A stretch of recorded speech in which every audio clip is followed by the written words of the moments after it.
Welcome, comrades.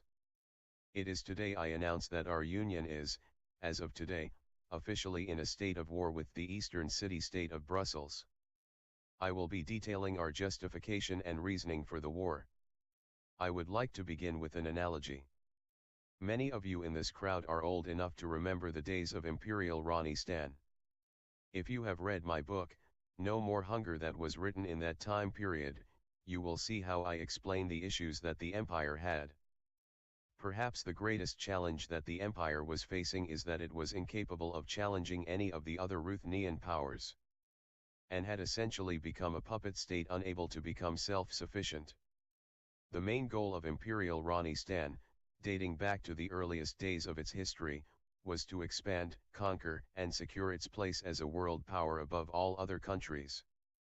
To keep up with their expansionism and provide for the country, they traded heavily with the other nations of Ruthenia. In the late years of the empire, it had reached the great point of stagnation.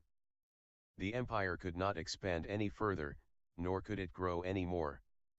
The system which had worked for thousands of years, creating new settlements and using the riches of the flourishing economy to provide for the citizens, giving way to further expansionism, had finally exhausted itself.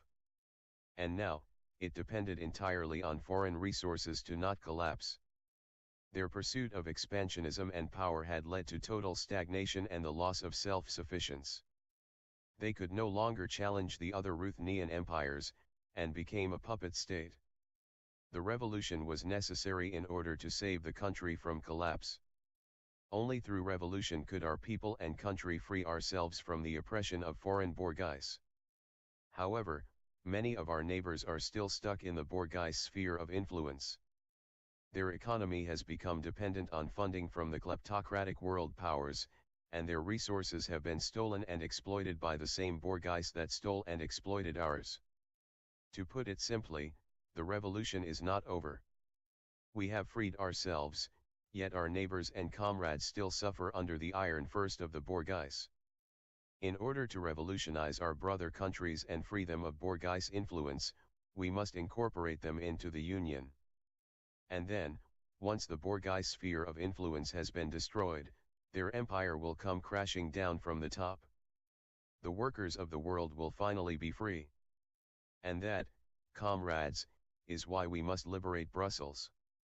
Thank you all.